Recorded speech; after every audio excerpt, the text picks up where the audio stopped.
je vous propose de commencer notre culte par ce beau chant « Dans mon âme, un beau soleil brille, ses rayons purs et joyeux, dans mon âme scintille. »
Chanter encore tout ce que tu as fait pour nous et apporter toute notre louange, toute notre adoration encore, ce que nous faisons comme l'impression de notre Seigneur Sauveur Jésus.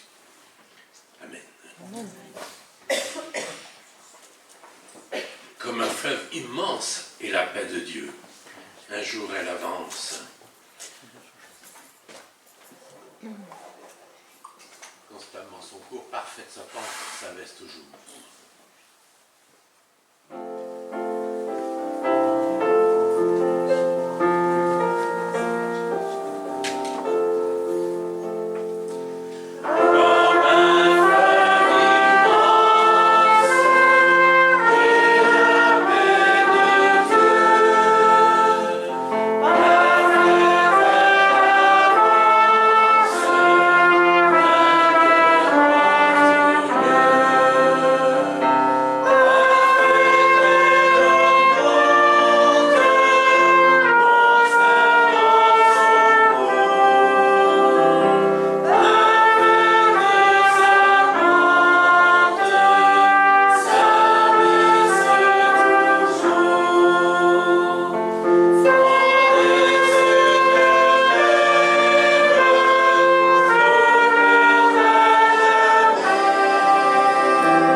j'aimerais relire un passage qui est dans Ézéchiel, au chapitre 47, et où on voit donc le prophète Ézéchiel qui a une vision, et il voit donc un fleuve, un ruisseau au départ plutôt, qui sort du temple, du nouveau temple de l'Éternel.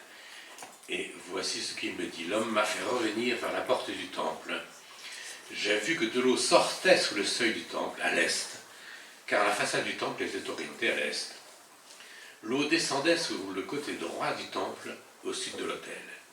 Puis, il m'a fait sortir par la porte nord et m'a fait faire le tour par dehors jusqu'à la porte extérieure qui est orientée à l'est.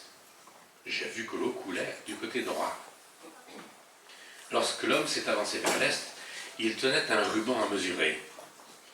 Il a mesuré 500 mètres, puis il m'a fait traverser l'eau, j'en avais jusqu'aux chevilles. Il a mesuré encore 500 mètres et m'a fait traverser, j'en avais jusqu'aux genoux. Il a encore mesuré 500 mètres et m'a fait traverser, j'en avais jusqu'à la taille. Il a encore mesuré 500 mètres, c'était devenu un torrent que j'étais incapable de traverser, car l'eau était si profonde qu'il fallait y nager. C'était un torrent que l'on ne pouvait pas traverser. Alors il m'a dit, « As-tu bien regardé, fils d'homme ?» Puis il m'a entraîné et ramené au bord du torrent. Quand il m'a ramené, j'ai vu qu'il y avait sur la rive du torrent une grande quantité d'arbres de chaque côté. Alors il m'a dit, « Cette eau sort vers le district est, et elle descendra dans la plaine et se jettera dans la mer morte. Lorsqu'elle sera déversée dans la mer, l'eau de la mer sera assainie. Tout être vivant qui grouille vivra partout où le torrent parviendra. Il y aura une grande quantité de poissons, car là où cette eau parviendra, tout sera assaini. Là où parviendra le torrent, il y aura profusion de vie. Des pêcheurs se tiendront sur ces rives. Depuis En-Gedi jusqu'à En-Eglaïm, on étendra les filets. Il y aura des poissons de diverses espèces, comme les poissons de la Méditerranée. Il y en aura de grandes quantités. Ces marais et ces étangs ne seront pas assainis, ils seront exploités pour le sel. Le long du torrent, sur chaque côté de ces rives, pousseront toutes sortes d'arbres fruitiers. Leur feuillage ne se flétrira pas et ils ne cesseront jamais de porter du fruit. Ils donneront du fruit tous les mois parce que l'eau qui les arrose sort du sanctuaire. Leurs fruits serviront de nourriture et leurs feuilles de remède. C'est donc une merveilleuse image de la grâce de Dieu qui va toujours grandissant. Ce fleuve immense que nous avons chanté et qui nous montre donc au début, comme on commence à mesurer cette grâce, on peut encore traverser, on a pied, petit à petit donc on est à les chevilles, pour finir la taille, pour continuer la taille et pour finir, on doit y nager tellement il y a d'eau. Et cette eau, eh bien, elle sert à assainir la mer morte. C'est aussi donc une vision future de ce que sera le pays d'Israël quand donc la bénédiction y reposera. Cette mer morte, cette mer donc où rien ne survit, comme son nom l'indique, eh bien elle sera transformée en un océan où la vie sera à profusion, qui nous montre donc aussi la vie à profusion que nous apporte la grâce de Dieu.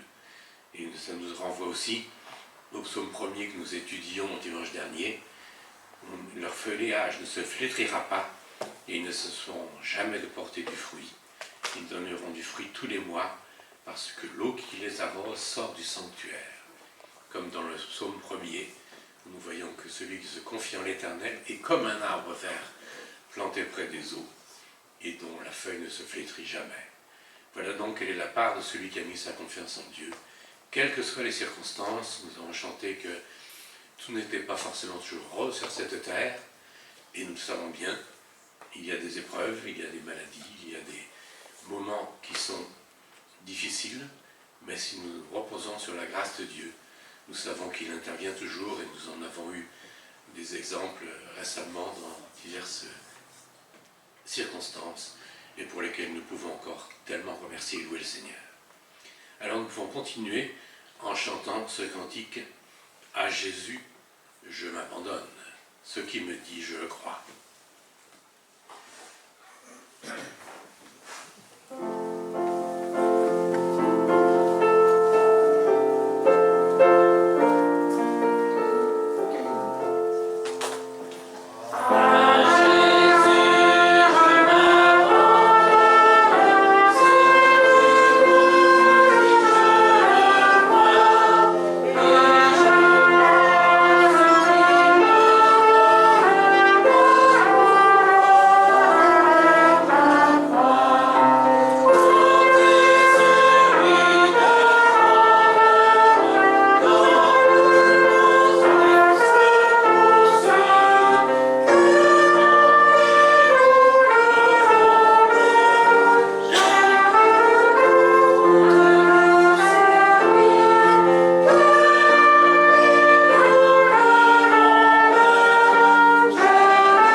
de Dieu a mis dans mon cœur, on peut chanter Alléluia. Je propose de continuer donc à louer le Seigneur par ce beau chant.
Sacrifice parfait que le Seigneur a accompli pour que nous puissions nous approcher de toi. Merci encore, nous t'adressons toute notre louange, et nous le faisons encore dans le passion de Jésus. Amen. Donc continuez à louer le Seigneur. Unis, je veux te louer car tu es mon Dieu.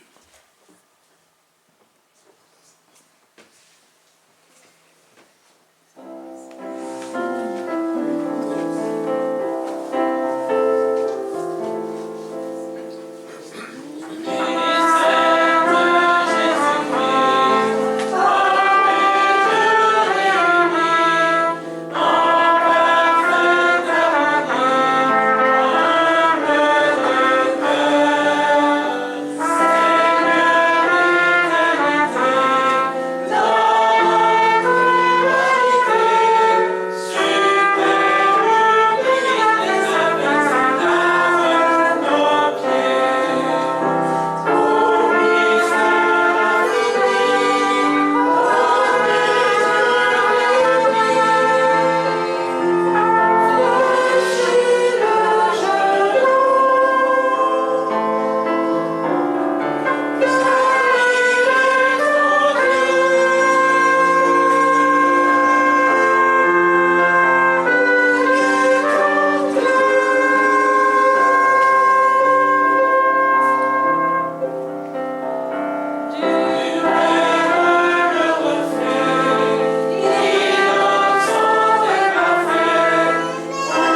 le Seigneur a dit par la plume de l'apôtre Jean dans l'Apocalypse, dans la révélation finale, « Je viens bientôt ». Et il ajoute aussi, le Seigneur, dans l'évangile de Luc, « Le ciel et la terre passeront, mais mes paroles ne passeront pas ». Et l'auteur de la lettre aux Hébreux ajoute « Aujourd'hui, si vous entendez sa voix, n'endurcissez pas vos cœurs ». Il dit à 3 reprises, citant d'ailleurs en cela un passage d'un prophète de l'Ancien Testament.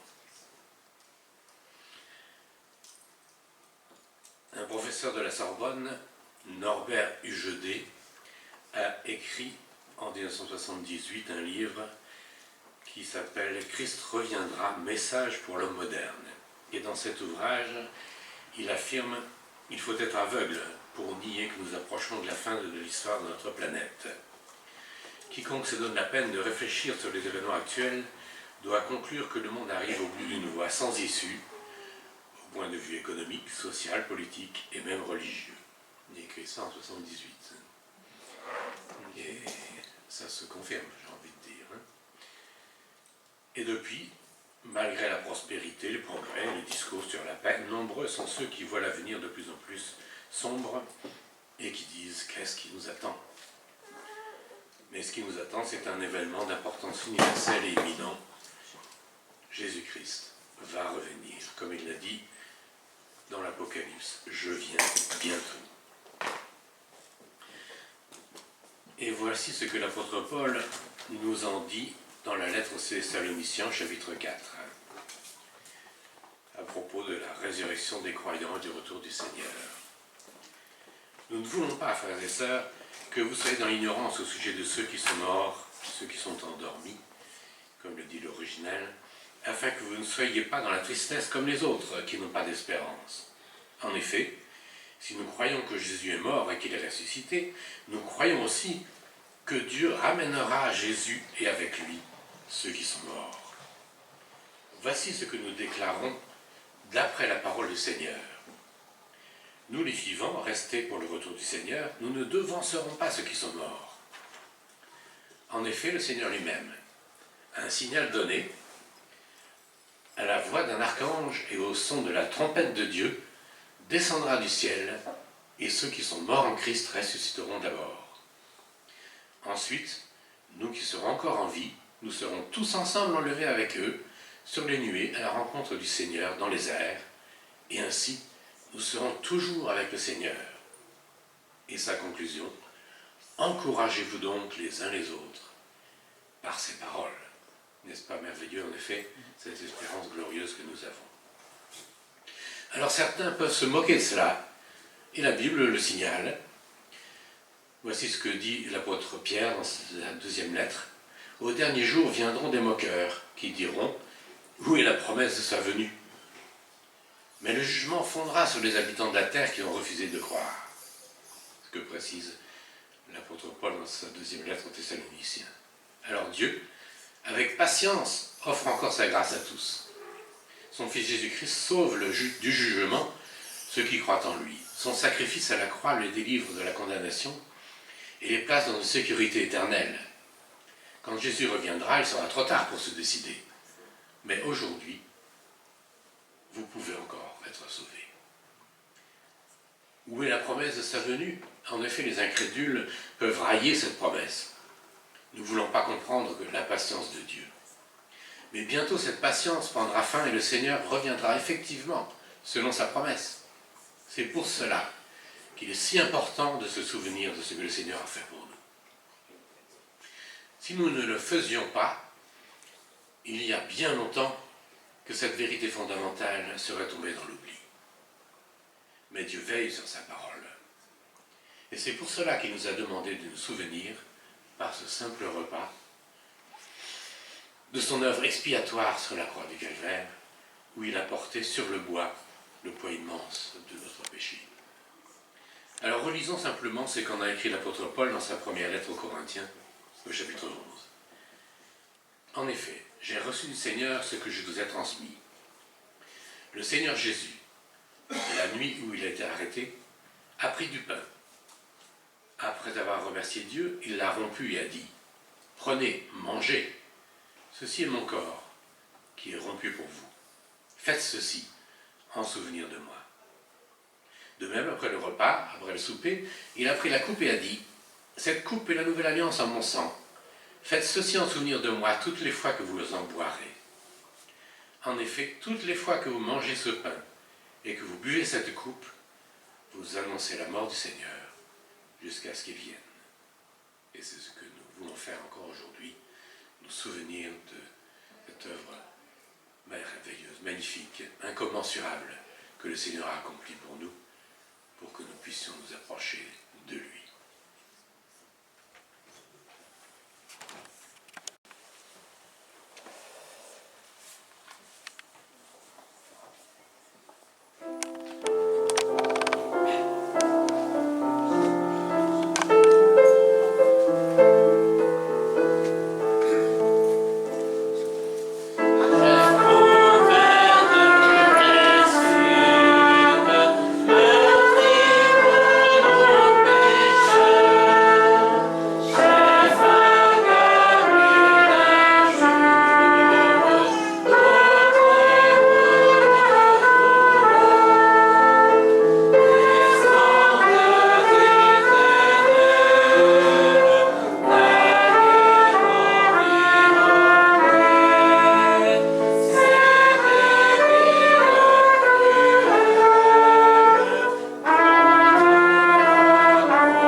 Et en particulier aux personnes que je vois le moins souvent, que je ne connais pas. Vous êtes toujours la bienvenue ici à l'église.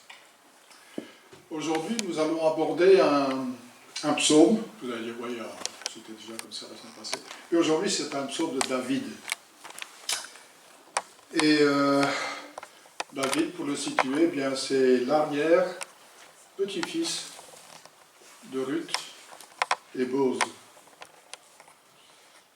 Boz, donc c'est le sujet que Marc traite en ce moment, le livre de Ruth. pour me rappeler au mieux du curriculum de David, pour un petit peu situer le personnage, j'ai relu à partir du premier livre de Samuel, à partir du chapitre 16, et ça va jusqu'en 2 Samuel. Donc cet après-midi, si vous ne regardez pas les Jeux Olympiques, vous savez ce qu'il fait. Samuel l'a oint discrètement, donc il a versé de l'huile, il a versé une corne d'huile sur la tête de David, alors qu'il avait 17 ans.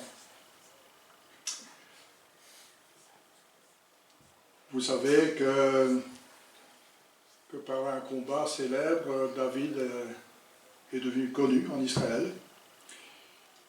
Il a combattu Goliath et il avait des dons musicaux.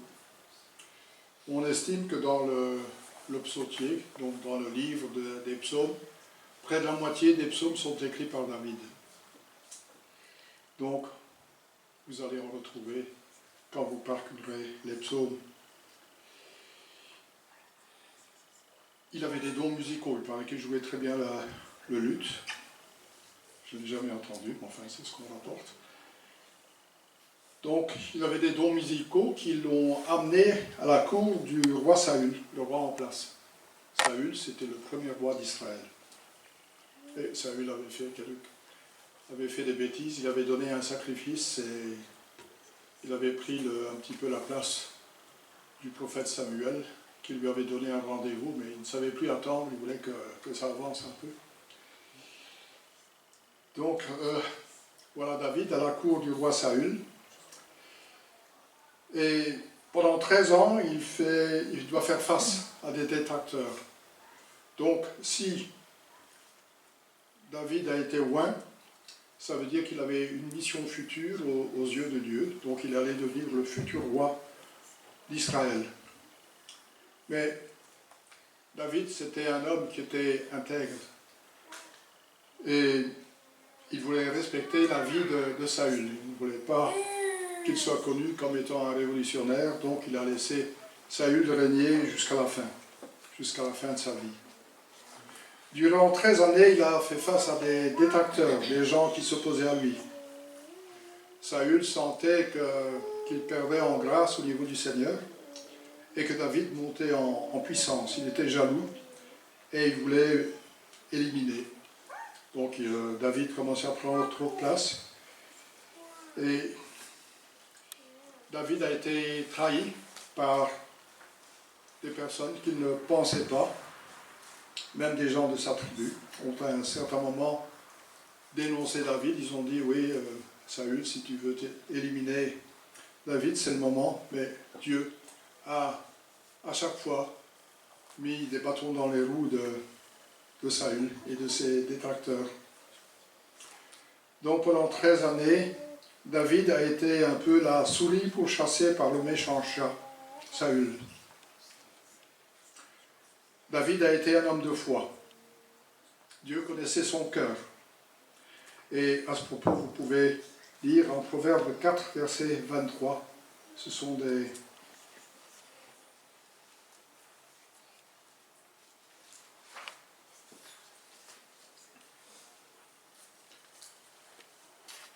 Donc le Proverbe 4, verset 23 dit « Par-dessus tout, veille soigneusement sur ton cœur, car il est à la source de tout ce qui fait ta vie. » Donc, David savait garder son cœur. Il était fidèle à Dieu. Donc on peut dire qu'il a été formé dans des conditions difficiles. Et comme le dit le pasteur Marc Decker, il a été façonné dans sa pensée et son comportement, dans son caractère et sa conduite, pour être à même de remplir sa future mission. C'était une sacrée promotion pour un jeune berger de 17 ans de savoir qu'il allait devenir le futur roi. Et d'ailleurs, quand Samuel l'a appelé, donc Dieu l'envoie dans la maison d'Isaïe à Bethléem, et il y a 7 fils qui sont passés l'un après l'autre en revue, et Oui, Samuel dit, oh, celui-là, grand, fort, baraqué, c'est lui qui sera l'appelé de Dieu, c'est lui que je vais devoir oindre. Et il passe comme ça en revue les 7 fils d'Isaïe. Et jamais à un moment, Samuel ne reçoit une confirmation de Dieu et Samuel dit à un certain moment au père de David, et c'est tout, tu n'as pas d'autre fils? Ah si. Et il y a le petit dernier qui veille sur les moutons. Samuel l'envoie appeler. C'est un garçon maigrichon, beau de figure malgré tout. Et oui, Dieu indique à Samuel que c'est lui. Donc c'est lui qui va devenir le futur roi.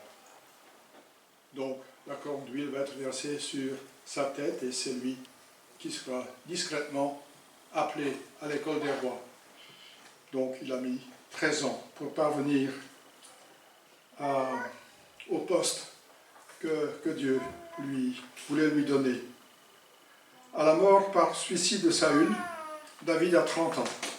Et c'est à ce moment-là qu'il est encore loin définitivement roi, et même une autre fois encore. Donc on peut dire qu'il y a eu 3 fois une onction.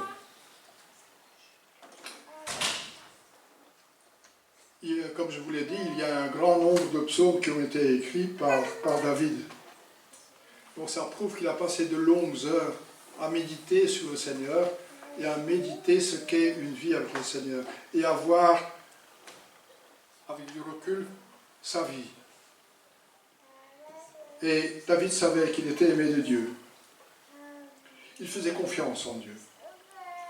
Et pour nous faciliter la vie à nous, il a écrit ce psaume. Il ne l'a pas écrit à nous spécialement, chrétiens du XXIe siècle, il l'a écrit à de jeunes juifs de son époque et à de jeunes juifs qui allaient plus tard chanter dans le temple que son fils allait construire. Donc il avait tout prévu, il avait prévu les chants, la musique, il avait prévu un tas de choses. Mais ces paroles de David sont pleines de sagesse et elles nous parlent encore aujourd'hui. Et c'est ici que Rémi va entrer en action. Oui, tu peux, si tu as un micro, tu peux le dire de là, mais quand j'écoute les prédications a posteriori, je trouve que j'ai vraiment une voix désagréable. Donc, pour vous épargner au maximum, j'ai demandé à Rémi de lire le psaume 37. C'est celui que nous allons aborder aujourd'hui.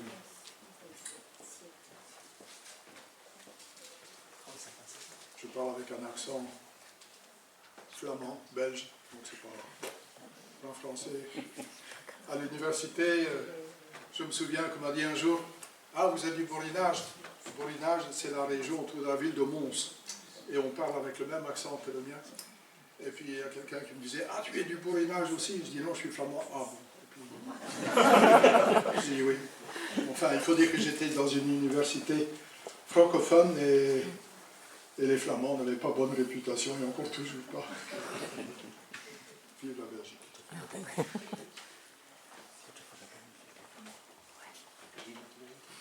Oui, c'est tout. J'ai l'intégralité. L'intégralité, oui, parce que c'est ce qui a annoncé. Mais soyez tranquille, je ne vais pas tout étudier par la suite. Donc, psaume 37.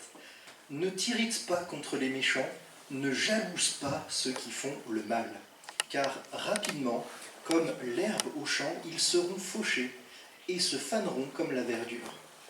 Mets en l'Éternel toute ta confiance, fais ce qui est bien, et dans le pays tu demeureras et tu jouiras de bons pâturages en sécurité. En Dieu, mets ta joie, et il comblera les vœux de ton cœur. C'est à l'Éternel qu'il te faut remettre ta vie tout entière. Aie confiance en lui et il agira. Il te fera paraître ta justice comme la lumière. Il fera paraître ta justice comme la lumière et ton droit comme le soleil à midi. Demeure en silence devant l'Éternel. Attends-toi à lui. Ne t'irrite pas contre ceux qui réussissent dans leurs entreprises en mettant en œuvre des mauvais desseins. Laisse la colère, calme ton courroux, ne t'irrite pas, car en fin de compte, tu feras le mal. Or, qui fait le mal sera retranché. Mais ceux qui comptent sur l'Éternel auront le pays comme possession. D'ici peu de temps, finit le méchant. Tu auras beau le chercher, il ne sera plus. Mais ceux qui sont humbles auront le pays comme possession, et ils jouiront d'une grande paix. Le méchant complote pour faire du tort au juste. Il grince des dents contre lui. Pourtant, l'Éternel se moque de lui car il voit venir le jour de sa perte. Les méchants tirent l'épée. Ils bandent leurs arcs pour tuer le pauvre et le défavorisé, et pour égorger tous les gens qui suivent la voie droite. Mais leur propre épée leur transpercera le cœur, et quant à leurs arcs, ils seront brisés. Le peu que possède celui qui est juste vaut bien mieux que la richesse de nombreux méchants. Les méchants verront leur pouvoir brisé, mais l'Éternel reste le soutien des justes. L'Éternel tient compte de ce qui est la vie des gens sans reproche, et leur patrimoine demeure à jamais. Pour eux, pas de honte. Au temps du malheur et dans les jours de famine, ils auront de quoi se rassasier. Les méchants périssent, et les ennemis de l'Éternel sont comme les fleurs des prés. Ils disparaîtront comme une fumée, ils s'évanouiront. Le méchant emprunte, mais il ne rend pas. Le juste a pitié, il est généreux. Ceux que Dieu bénit auront le pays comme possession. Mais ceux qu'il maudit seront retranchés. Lorsque la conduite de quelqu'un lui plaît, l'Éternel lui donne d'affermir sa marche dans la vie. Il peut trébucher, mais il ne s'écroulera pas. L'Éternel le tient par la main. Depuis ma jeunesse jusqu'à mon âge avancé, jamais je n'ai vu celui qui est juste être abandonné, ni ses descendants mendier leur pain. Tout au long des jours, il a compassion et il prête aux autres. Ses enfants seront en bénédiction, évite le mal, accomplis le bien. Tu demeureras pour toujours, car l'Éternel aime la droiture et il n'abandonne pas ceux qui lui sont attachés. Mais les malfaisants seront supprimés, la postérité de tous les méchants sera retranchée, tandis que les justes auront le pays comme possession. Ils l'habiteront éternellement. Des paroles sages sortent de la bouche de ceux qui sont justes, et leur langue parle selon la droiture. Ils ont dans leur cœur la loi de leur Dieu, et ils ne trébuchent pas. Le méchant épie le juste, il cherche à le mettre à mort. L'Éternel ne livre pas en son pouvoir. Il ne laissera pas être condamné dans un jugement. Il ne le laissera pas, être condamné dans un jugement. Attends-toi à l'Éternel, règle ta conduite selon ce qu'il a prescrit. Il t'honorera par la possession du pays. Tu verras comment tous les malfaisants seront retranchés. J'ai vu le méchant dans sa violence croître, comme un arbre florissant bien enraciné sur son sol natal. Puis, je suis passé par là, voilà qu'il n'est plus. J'ai beau le chercher, il est introuvable. Considère l'homme intègre, oui, observe l'homme droit, alors tu constateras que l'homme de paix a un avenir. Au contraire, les rebelles seront détruits tous ensemble, et les méchants n'auront plus aucun avenir. Le salut des justes vient de l'Éternel, et il est leur forteresse au jour de détresse. Il leur vient en aide, et il les délivre. Il les fait échapper aux méchants, et les sauve, car ils ont cherché leur refuge en lui. Merci, Rémi. Tu ne seras pas, garde la fois prochaine. J'ai déjà une autre personne en vue pour la suite. La prochaine fois, ce sera Marie-France, donc tu as l'occasion de te préparer.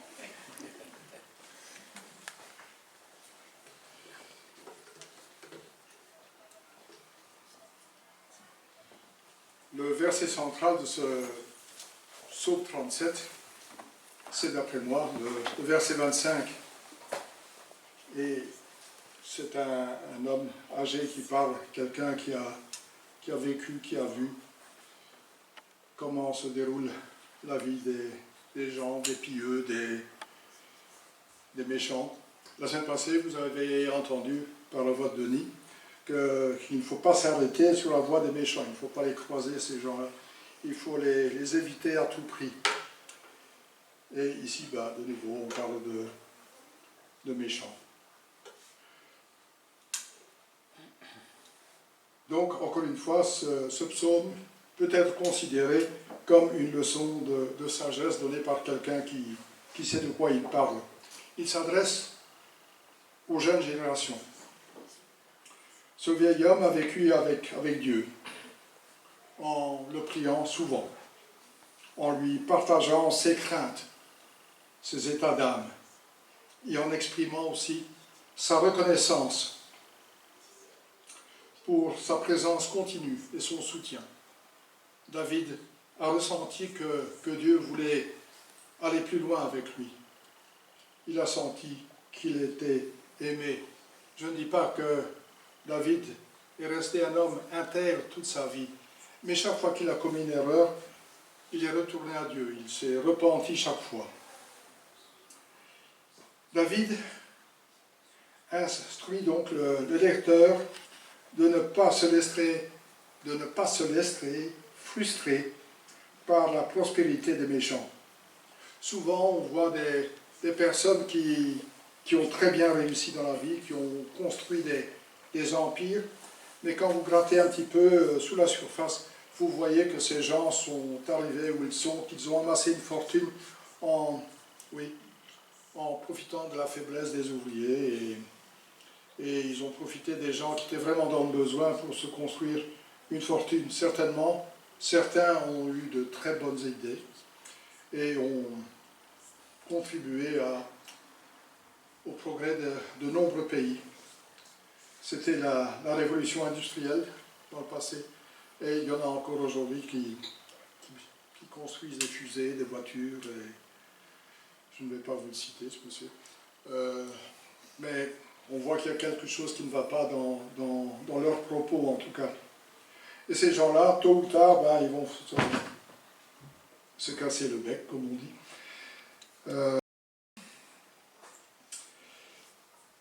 Vous aurez remarqué que dans la lecture du psaume, il est parfois fait allusion au pays. Et d'ailleurs, quand on a eu la présentation du culte par Paul, on avait entendu les bénédictions qui attendent le pays d'Israël quand le règne du 1000 ans du Seigneur sera rétabli. Donc, les bénédictions qui sont réservées aux Juifs, d'après le psaume, ça va se retrouver dans cette période de 1000 ans qui doit encore commencer, bien sûr, mais qui est surtout une bénédiction pour les Juifs. Nous, chrétiens, nous serons au son de la trompette, comme l'a dit Paul, emportés sur les nuages, et nous allons régner, pas sur la terre, mais un peu au-dessus de la terre. Enfin, ça c'est un autre détail. On va parler de ça une autre fois. Donc, David instruit le lecteur qu'il ne faut pas se laisser frustrer par la prospérité des méchants, qui se comportent comme s'ils n'avaient pas de compte à rendre à Dieu. La justice divine les poursuivra malgré tout. Le psaume d'aujourd'hui, c'est un assemblage de recommandations adressées aux jeunes lecteurs juifs, ou en tout cas plus jeunes que David. On peut supposer donc que David a déjà un âge respectable au moment d'écrire ce psaume.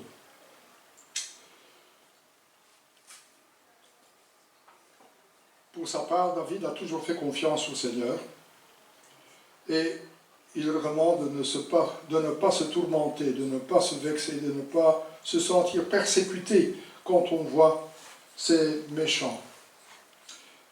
Et de toute manière, comme on a lu, ces méchants vont finir par tomber dans la déchéance et l'oubli. Dès le matin, David exprimait à Dieu l'avantage de le connaître. Et je veux encore vous lire un petit bout de psaume, le psaume 5, pour ceux qui veulent y revenir après. Le psaume 5, au verset 4. Éternel, au matin, ma voix se fait entendre, car dès le point du jour, je me présente à toi. Et puis je t'attends. Car tu n'es pas un Dieu qui prend plaisir au mal. Auprès de toi, le mal n'a pas de place. Les insolents ne peuvent pas subsister devant toi. Tu es ceux qui font le mal. Donc vous voyez là déjà que David, dès le matin, s'attend au Seigneur. Il vit avec le Seigneur au jour le jour. Et c'est ce que finalement tout le monde devrait faire. Je vais un peu découper le psaume en petites portions, et puis je vais faire ce qu'il y a sur la couverture d'un livre d'Alfred Kuhn à propos de la prédication. Il montre une représentation d'un pasteur qui a d'un côté la Bible et de l'autre côté il a un journal. Donc je vais essayer d'actualiser au maximum ce qu'on est en train d'étudier aujourd'hui. Donc des versets 1 à 8, on voit que David exhorte à rester confiant en Dieu, malgré l'omniprésence des méchants. Ils sont partout. Et dans cette société d'aujourd'hui, ils sont vraiment partout, partout. Ces méchants jouissent souvent d'une prospérité mal acquise, comme j'ai dit. Mais le succès est souvent passager. On estime qu'en cas de fortune, à la 3e génération, la fortune s'éteint. Quand des familles construisent des entreprises, souvent à la 3e génération, ça chute parce que, ben oui, le petit dernier, il dit, ils y sont parvenus, je ne dois plus rien faire, je vais me laisser vivre, je vais tout dépenser, puis tout d'un coup, il n'y a plus rien. Donc, ça ne dure pas. Donc, il vaut mieux se confier en l'Éternel, comme David, car il va combler les vœux du cœur. La condition est donc de faire de Dieu ses délices. Il faut voir Dieu derrière tout. Dieu a tout créé et on a toutes les raisons de croire qu'il est vraiment à la base et qu'il fait tout pour cette société. En bien pour ceux qui le placent à la première place, bien sûr. Quand on aime Dieu, on veut tout faire pour lui, on veut lui plaire. Il aime bien les actions pures, sans détour. Dieu n'aime pas les compromis.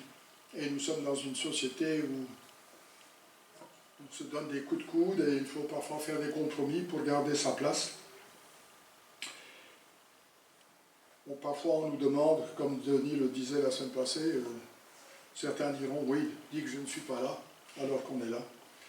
Donc ce sont des petits compromis, mais qui à la longue, avec l'habitude, arrivent à des compromis plus importants, plus dangereux, qui risquent de nous mettre au pilori. On risque de ne plus être considéré comme quelqu'un d'intègre. Dieu connaît nos besoins, il nous a créés. Dieu justifie celui qui reste fidèle à l'alliance. Je parle d'alliance ancienne parce que, par exemple, au psaume 37, donc verset 3, « Et dans le pays tu demeureras, tu jouiras de bons pâturages. » Dans le pays d'Israël, il y avait la loi, on respectait la loi, enfin souvent, pas toujours évidemment. C'est d'ailleurs pour ça qu'un jour, les Juifs vont être déportés, parce qu'ils ne respectent pas la loi, ils font tout à leur guise, tout comme si Dieu n'existait pas. Toutefois, il faut remarquer qu'il y a toujours eu un reste de croyants, de chrétiens, pas de chrétiens à l'époque, mais de croyants à l'époque, et qui ne se sont pas laissés corrompre, et qui ne vivaient pas comme des méchants, qui plaçaient Dieu à la première place.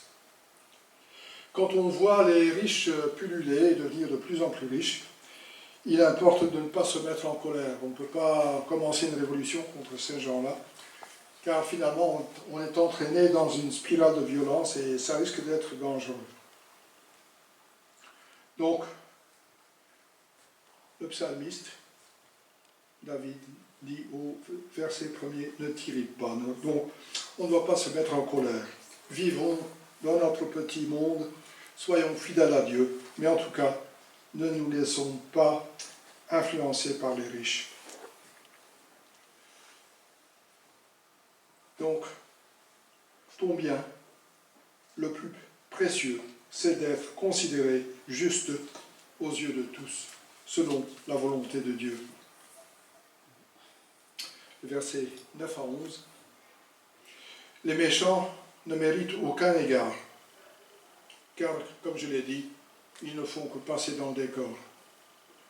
Celui qui place sa confiance en Dieu va avoir sa part d'héritage terrestre et la paix pour les Juifs, nous, chrétiens, un héritage céleste auprès du Seigneur. Selon les versets 12 à 22, que je ne vais pas relire, Quand le chemin du juste croise celui du méchant, le danger est présent. Il faut éviter le contact avec les méchants. C'est un insensé qui complote pour essayer d'avoir toujours plus. David se méfiait des gens, de telles personnes qui empruntent et qui ne remboursent pas, qui tuent. Il dit que les modestes possessions du juste valent mieux que le bien mal acquis des méchants. Je répète, l'Éternel soutient celui qui fait ses délices, celui qui fait ce qu'il recommande. Le nécessiteux ne manquera jamais du nécessaire. C'est ce que David répète. Quand on veut tout, à tout prix, on finit par avoir des problèmes. Le méchant est retranché. Et il dit à la fin du verset 22, les méchants sont retranchés. Dieu bénit le juste par la possession du pays d'Israël, mais ça c'est le futur. Les versets 23 à 31, l'Éternel affermit et protège la vie des justes. Il pourvoit le juste de nourriture. L'Éternel relève celui qui tombe. Même aujourd'hui, si on trébuche, le Seigneur veut qu'on ne laisse pas coucher. On ne peut pas se laisser abattre. Dieu est là, il nous tend la main en permanence.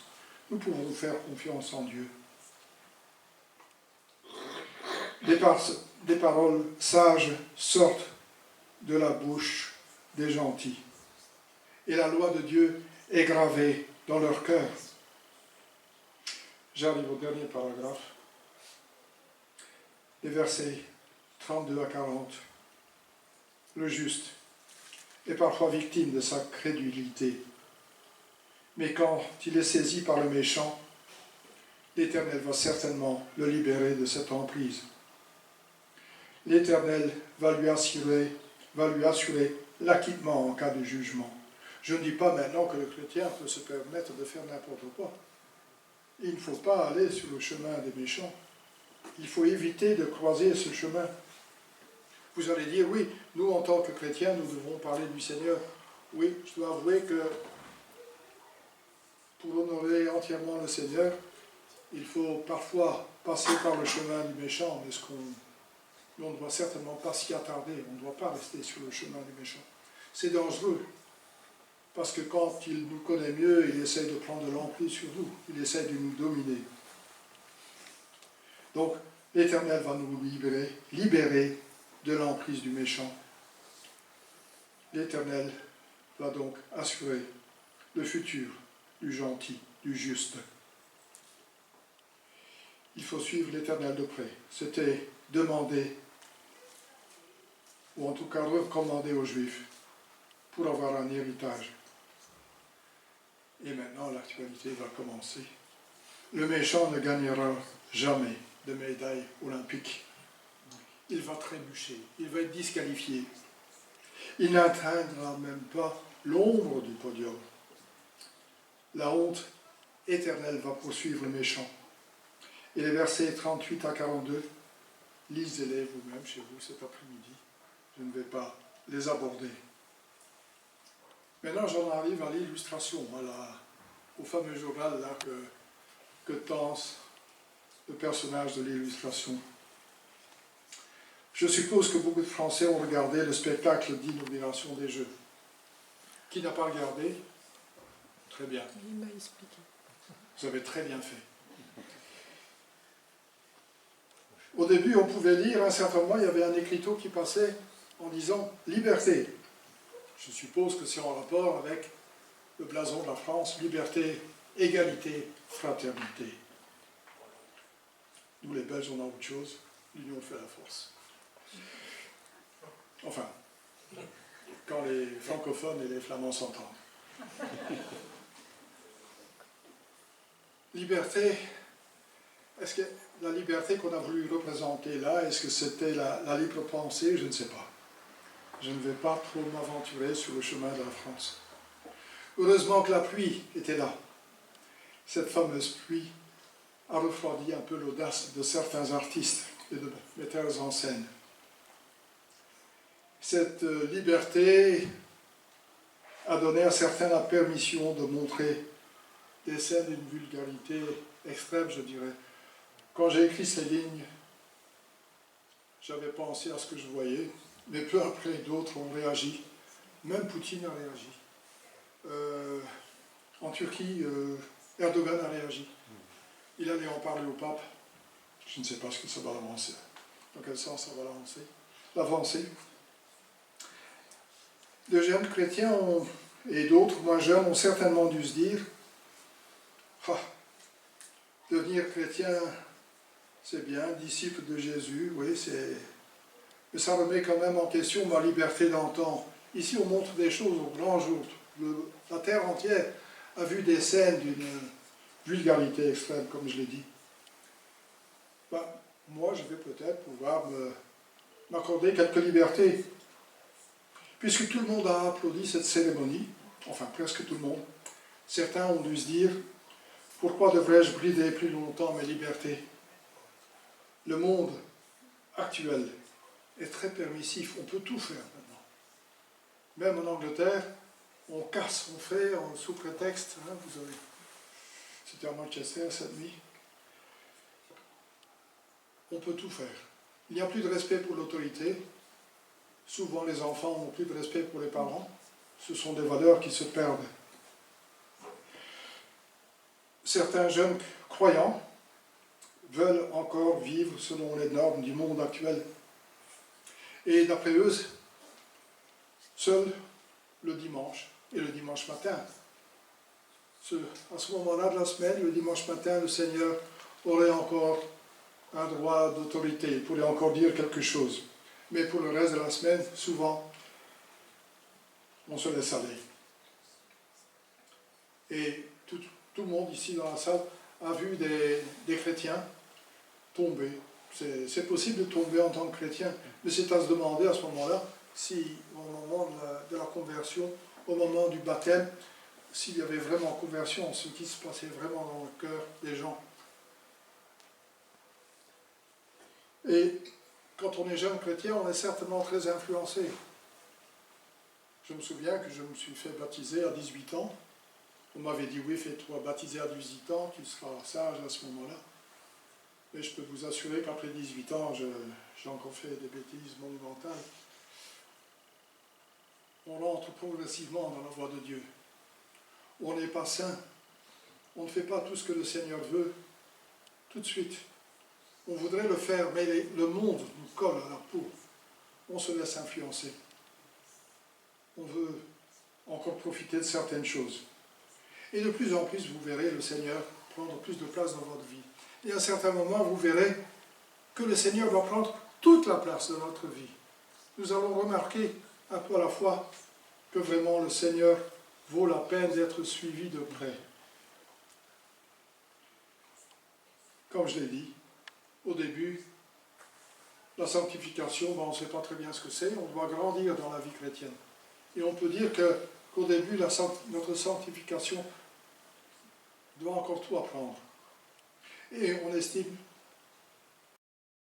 que la sanctification, que cette voie qui mène jusqu'à la perfection qu'on va atteindre, non pas dans cette vie, mais grâce à notre séjour au ciel, au moment où nous verrons vraiment la grâce accordée par le Seigneur se déployer au maximum.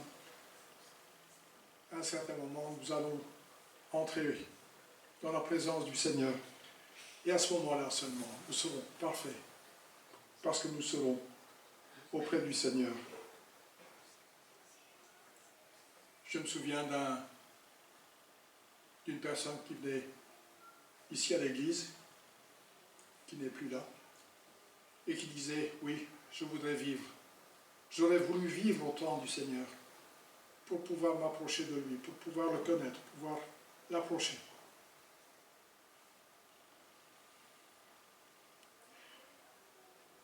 Donc progressivement, le chrétien met Dieu, met Jésus à la première place. Et c'est seulement quand on met Jésus à la première place qu'on peut vraiment résister aux tentations du monde. Au travers du psaume 37, David montre qu'il sait comment le croyant doit se comporter aussi précocement que possible. Et d'ailleurs, mon but n'était pas de discuter tout le psaume 37, mais le psaume 37, des versets 3 à 5, pour moi, c'était déjà un programme en soi. Quelques versets ont retenu toute mon attention.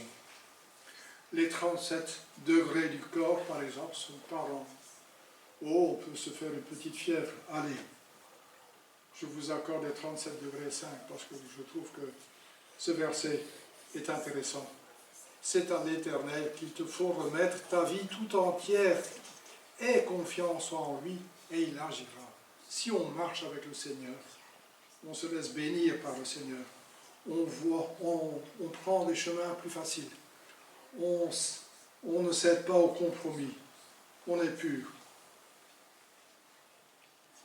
Vous savez que j'ai été indépendant dans le passé, et quand vous êtes jeune, vous avez envie de gagner plus en plus, vous faites parfois des choses illicites, et à un certain moment, il y a eu un déclic dans ma vie quand même, heureusement. Je n'ai plus fait de choses illicites, et je peux vous assurer que le Seigneur m'a donné de plus en plus de travail.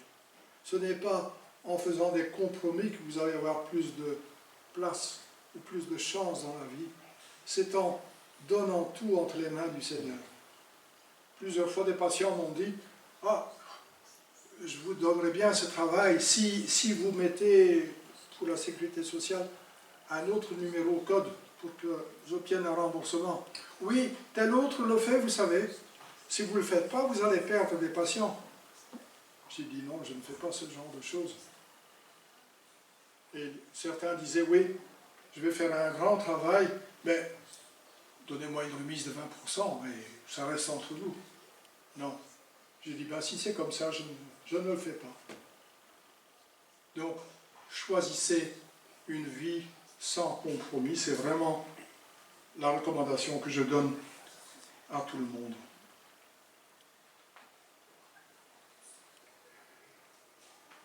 Donc, comme je vous dis, nous pouvons baser notre existence au XXIe siècle sur les mêmes principes que ceux que David a énoncés. Les méditations de David restent pertinentes, et c'est d'ailleurs pour ça, je pense, que beaucoup de chrétiens, quand ils sont un peu moins en forme, un peu moins bien lunés, ils vont peut-être plus facilement saisir cette partie centrale de la Bible. Oui, c'est presque au centre, c'est facile à trouver. Et les psaumes sont pleins de recommandations pour ceux qui sont vraiment dans le besoin. Comme je l'ai dit, ou suggéré, David vivait au temps de l'Ancienne Alliance. Et son onction indiquait que l'Esprit était son partenaire. C'est très avantageux d'être chrétien, de se faire baptiser, d'être persuadé que le Saint-Esprit vient habiter en nous. Même David a dit dans le psaume 51, au verset 13, quand il a été remis sur les rails par Nathan, le prophète, il lui a demandé « Ne me retire pas ton esprit ». Cet esprit est avantageux, il était sur David, mais il est très intéressant pour nous. Il nous donne une puissance intérieure. Il nous donne la force de résister en cas de tentation quelconque. Nous avons en tant que chrétiens l'esprit qui vit en nous. Et on dit de David que l'esprit était sur David. Donc nous avons en quelque sorte des avantages. Désolé d'être long, mais c'est bientôt fini. Tout comme David, avec l'esprit, nous sommes forts et capables de réaliser les délices de Dieu. Oui, mais qu'est-ce que Dieu attend de nous, vraiment? Il veut qu'on soit de vrais disciples.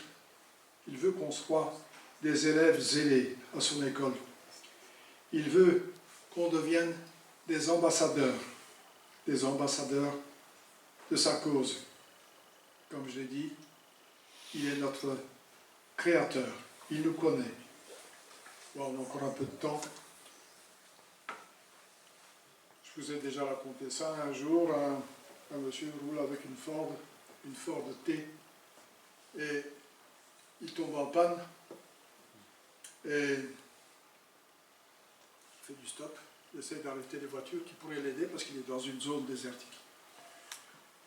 Et finalement, il y a quelqu'un qui s'arrête, costume, cravate, et puis le monsieur bien habillé s'adresse au malheureux conducteur en Ford T. Oui, ma voiture n'avance plus, elle s'est arrêtée, et puis j'ouvre le coffre, et en moins de 5 minutes, le problème est résolu. Oh, vous êtes merveilleux, il dit. Qui êtes-vous? Je suis Henry Ford. Donc c'était le créateur de la voiture, et il savait très bien ce qu'il devait faire en cas de panne de ce type. Et tout ça pour dire que le Seigneur nous connaît, il sait de quoi nous avons besoin, il connaît notre système. Il a même rédigé le mode d'emploi de notre vie. Et sa volonté, on parle de volonté du Seigneur, de volonté de Dieu. Il y a la volonté souveraine, donc les choses se réalisent comme lui l'entend, et il prend le meilleur profit de nos fautes et de nos bonnes actions. Et tout ça, ça mène à la vie. Quand on se retourne, on dit « Waouh, ça c'est bien fait quand même ». Il y a aussi sa volonté morale. Et là, nous devons faire un effort. Nous devons lui promettre, ou nous engager en tout cas, à lire la Bible. C'est une question de tous les jours. Il y a différentes méthodes qui permettent d'arriver au bout de la Bible en 1 an. Et je peux vous assurer que c'est un plaisir de le faire. Je m'y suis lancé déjà début de l'année passée, mais cette année-ci, je suis dur. Et quand j'ai lu un chapitre, je mets la date du jour pour montrer aux gens qui voudraient nier mon zèle, entre guillemets, pour leur montrer que j'y suis vraiment parvenu. Et comme ça, au moins, je sais que je l'ai lu. C'est plein de recommandations de lire la Bible d'un côté à l'autre. Et il y a des gens qui relisent chaque année.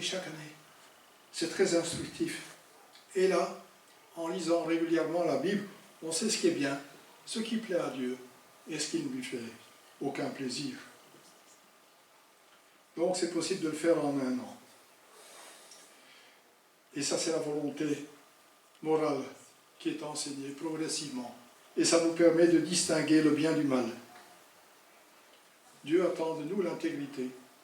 C'est pas facile dans ce monde moderne, comme je vous l'ai dit. On a un travail, on doit essayer de marcher ensemble avec les gens de l'entreprise où on travaille. Ce sont des défis au quotidien. Dieu n'impose pas la volonté individuelle. Qu'est-ce que la volonté individuelle? C'est une volonté spécifique.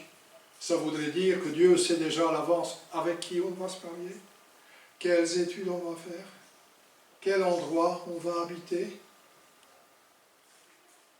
Il y a des pays où les choses se passent mieux que dans d'autres.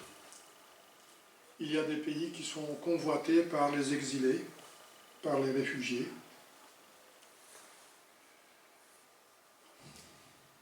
Donc, on connaît les différentes volontés. Comme je l'ai dit, Dieu a une volonté souveraine, ça va se réaliser, quoi qu'il en coûte.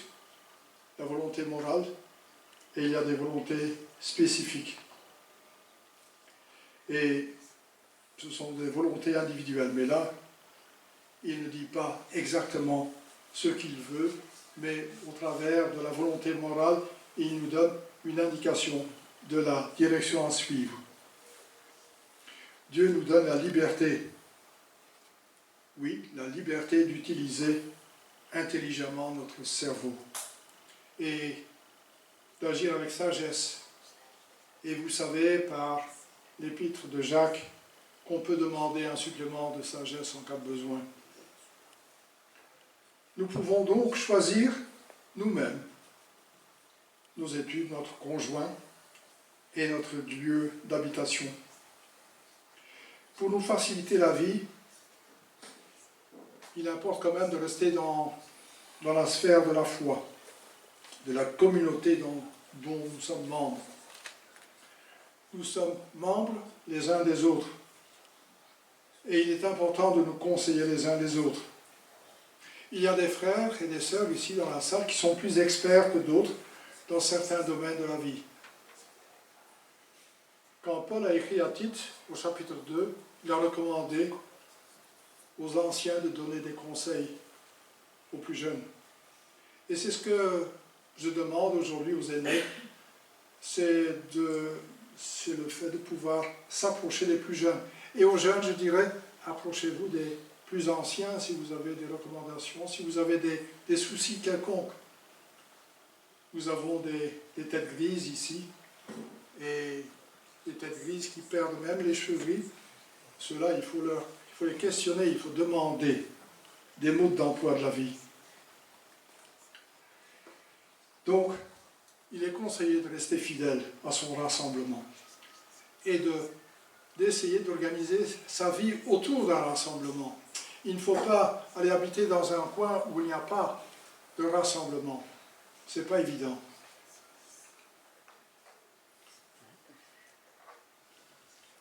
Matthieu 6, 33 dit qu'il faut chercher premièrement le royaume de Dieu et toutes les autres choses vont être données de bon cœur. Si on marche près du Seigneur, si on fait de lui ses délices. Nous voulons nous démarquer du monde. Nous souhaitons être interrogés à propos de la motivation de notre manière de vivre. N'oublions pas que nous sommes des enfants de Dieu. Nous voulons parler de lui à qui va nous interroger, car nous l'aimons. Et quand on aime, le cœur déborde. J'ai eu l'occasion de parcourir un livre, pas le même que celui que Marie-France a lu dernièrement, à propos de la souffrance, mais un autre livre de Tim Keller dans lequel il dit, donc c'est Tim Keller qui dit, « La religion est en général considérée comme l'ennemi de la liberté. Nous pensons être libres de croire et de vivre à notre guise. En fait, nous sommes tous attachés à quelque chose qui envahit notre vie. Une liberté sans contrainte, ça n'existe pas. Jeunes, nous voulons faire notre place dans la société et gagner assez pour acheter ce que nous désirons, tout ce que nous désirons. Nous sommes motivés par le succès et nous devenons esclaves de mammon. Nous nous mettons dans les dettes par des achats inconsidérés. Gagner davantage par plus de travail est une atteinte à la liberté parce que nous tombons dans un esclavage, c'est une perte de liberté, c'est une addiction. Nous nous forçons à devenir esclaves. Donc, je suis presque à la fin, rassurez-vous. C'est à l'Éternel qu'il te faut remettre toute ta vie, et il agira.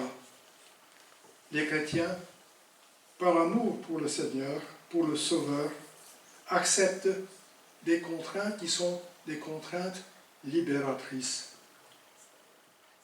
La foi chrétienne, ce n'est pas une religion, ce ne sont pas des règles qui nous sont imposées.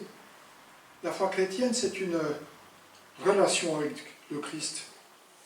Nous sommes conçus pour ne pas aller tout seul.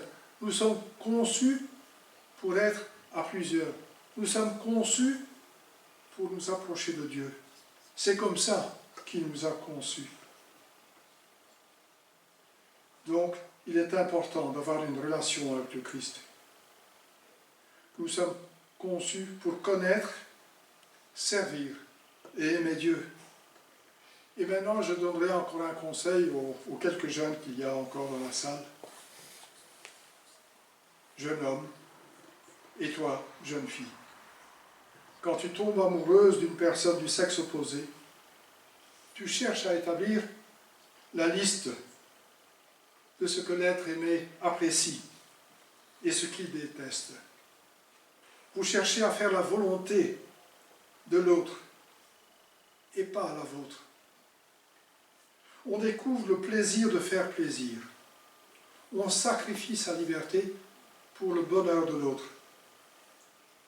Il en est de même avec la vie du chrétien. On veut plaire à Jésus. On sait ce qu'il aime, on sait ce qu'il n'aime pas, et on essaye de conformer notre vie au souhait de Dieu. Le Seigneur Jésus a payé de sa vie pour nous sauver.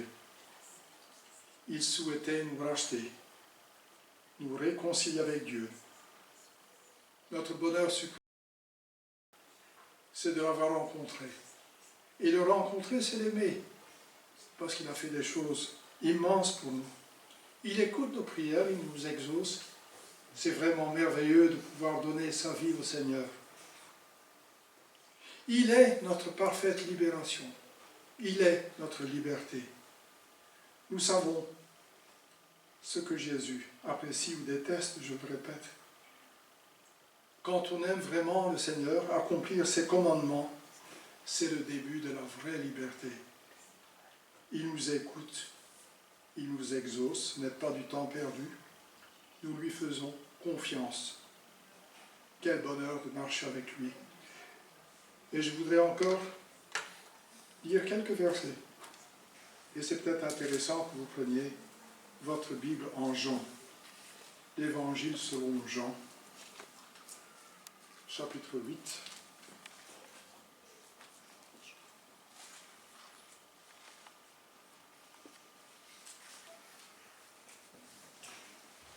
Donc, Évangile selon Jean, chapitre 8, verset 31. Alors Jésus dit aux Juifs qui avaient mis leur foi en lui, « Si vous vous attachez à la parole que je vous ai annoncée, vous êtes vraiment mes disciples. Vous connaîtrez la vérité, et la vérité fera de vous des hommes libres. » Encore 2 versets en Matthieu 11.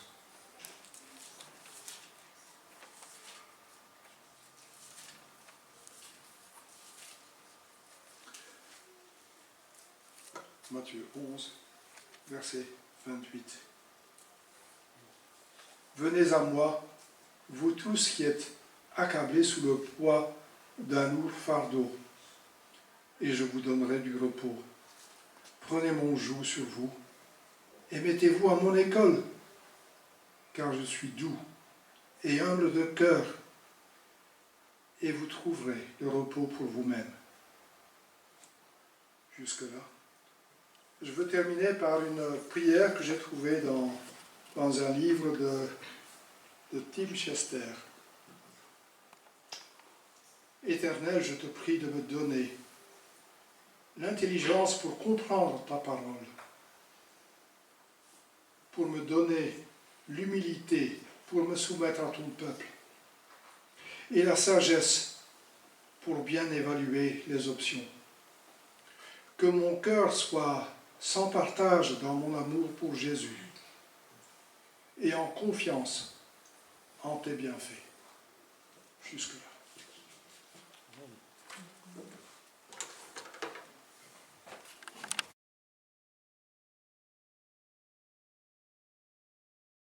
On va passer aux annonces.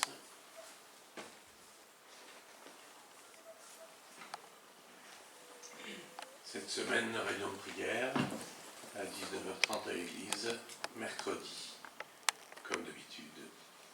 Et le culte, dimanche prochain à 10h. Et pour nos agendas, réunion de prière spéciale rentrée, le 30 août à partir de 16h et jusque vers 19h30 à peu près.